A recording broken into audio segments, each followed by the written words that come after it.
Bonjour, je suis Dr Khalid Snoussi, spécialiste en otorhinolaryngologie et particulièrement en chirurgie de la surdité et de l'implantation cochléaire. Aujourd'hui, nous allons vous parler d'un sujet qui me tient à cœur, qui me passionne, c'est celui de la surdité de façon globale. Quand on entend parler de surdité, on a l'impression tout de suite que ça y est, c'est les gens qui n'entendent pas. Non, la surdité, elle a des degrés, il y a plusieurs degrés, il y a des surdités légères, il y a des surdités moyennes, il y a des surdités quasi totales. Et on va parler spécifiquement aujourd'hui de la surdité de l'enfant. Quand on constate que notre enfant n'entend pas, donc ça fait quelque chose, donc ça fait mal. Mais il faut savoir qu'il y a des degrés. Dès qu'on a le moindre doute de suspicion que notre enfant n'entend pas bien, à ce moment-là, on s'adresse à l'ORL qu'on connaît et donc on peut faire l'examen et savoir le degré de la surdité de notre enfant. Comme je vous ai dit, il y a des surdités qui se soignent très facilement avec des médicaments comme l'otite séreuse qui se soignent voire en posant des yo-yo et qui permettent à cet enfant de retrouver son audition tout de suite. Il y a d'autres otites ou d'autres pathologies de l'oreille qui répondent à des thérapeutiques médicales, voire chirurgicales. Ce qui est important pour vous, parents, aujourd'hui, c'est surtout de prêter attention à l'audition de vos enfants et d'essayer de la voir, à la traiter le plus tôt possible pour qu'il n'y ait pas des conséquences sur le langage de votre enfant.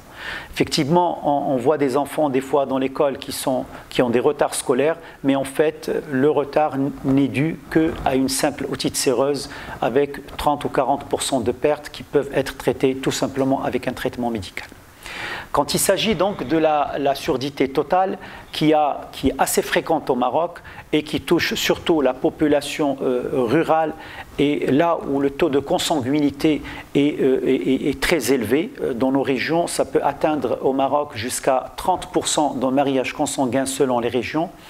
Et dans une série que nous avons eue à travers le royaume, nous avons pratiquement plus de 50% des enfants sourds, c'est-à-dire la surdité totale.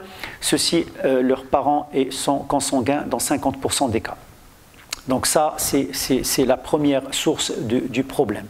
D'autres sources sont dues à des retards donc de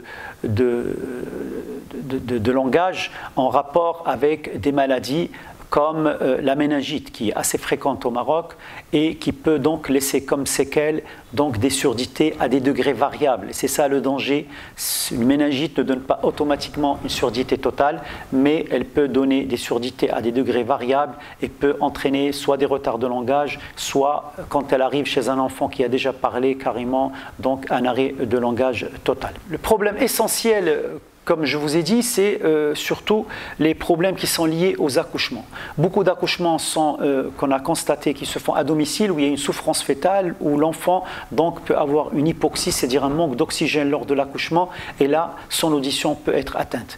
Les enfants qui sont nés avec un poids inférieur à 2,5 kg peuvent aussi avoir ces problèmes. Les enfants qui font un ictère important donc suite à l'accouchement, donc aussi il faut les examiner. Donc devant tout problème donc qui suit les grossesses, il faut s'alarmer et il faut faire un examen donc chez les enfants. Alors le premier examen qu'on peut faire, ce sont soit les auto-émissions acoustiques, soit les potentiels évoqués auditifs provoqués automatisés qui permettent de savoir si ces enfants ont une bonne audition ou pas. En moindre doute, on doit refaire ces examens pour être tranquille. Donc ce qu'il faut savoir aujourd'hui, c'est qu'un enfant qui n'entend pas, il ne peut pas parler. Donc un enfant qui a un retard de langage, il faut que ça soit un signe d'alerte aux parents et consulter au plus vite pour essayer de trouver une solution. Elle peut être simple cette solution, mais au cas extrême, on peut avoir recours à un implant cochléaire, donc qui est la solution extrême, mais au moins on aura une solution à cette surdité et l'enfant peut retrouver une audition normale, il peut être intégré scolairement et il peut être efficace pour la société plus tard. Je vous remercie.